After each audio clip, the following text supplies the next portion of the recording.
perdó perquè el valencià no és la meva llengua habitual, però vaig a començar la rebel·lia parlant en valencià. Però si té alguna paranyà, doncs ho sé.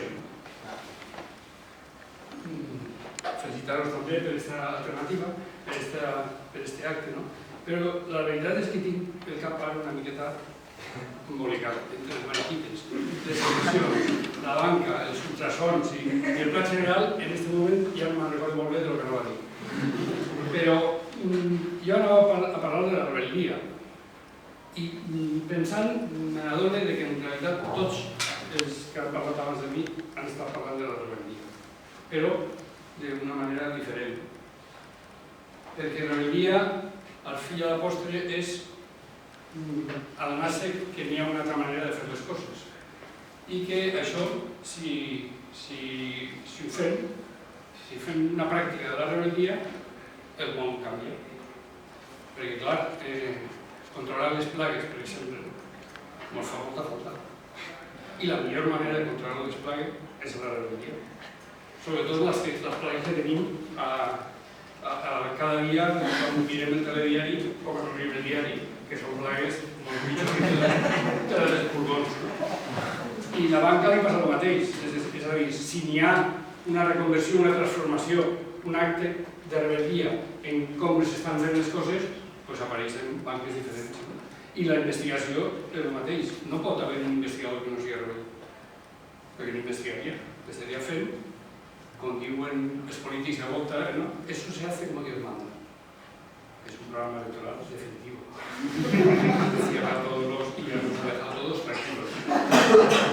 Pero, Dios, si existe, yo pensé que no se fixa en estas cosas, té molta feina, no me de feina. I per això tot és una mica de furtar-nos les paraules. Al final, n'hi ha paraules com activista, com radical i com rebel, que ens han furtat i ens han fet pensar que en realitat eren dolentes i no és de veres. Jo penso que tots aquí, quan han entrat a la Politécnica a estudiar, han vingut a canviar el món. Jo penso que han vingut a canviar el món, han vingut a una altra cosa. I només es pot canviar el món en rebel·lia. No n'hi ha una altra manera.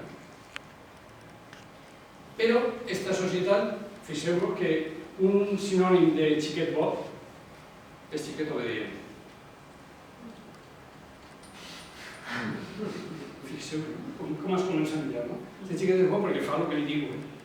No cultivem la rebel·lia, al revés. Cultivem l'obediència, la submissió, i després diguem, la xundú fa res, diu, que la m'ha ensenyat. Què és el que l'ha ensenyat? Doncs que volem que faci. Com? I la qüestió està en com s'ensenya la rebel·lia o com s'aprèn la rebel·lia. I la rebel·lia, que jo pensé que devia ser una assignatura en primera, segona, tercera, les troncals, que diuen, no?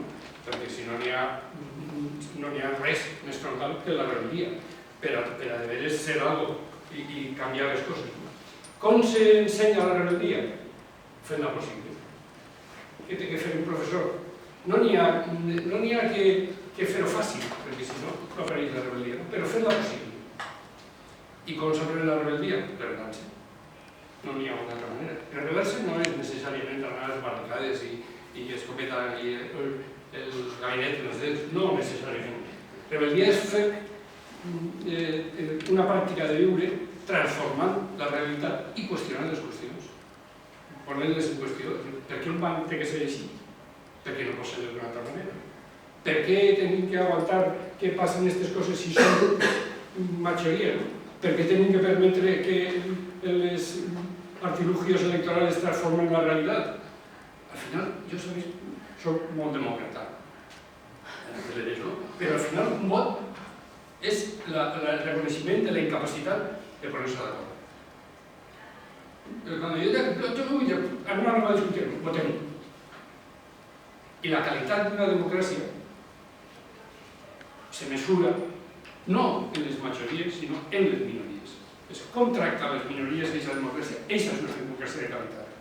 Com tractar les majories, ja sabem. Ajudar als poderosos no és fàcil que ajudar als dèbils. Jo només volia parlar d'això, una cosa molt simple, molt senzilla. Siguem capaços de practicar la rebel·lia i el món canviarà. siguem dòcils i sumissos i el món seguirà sempre sent igual. Gràcies.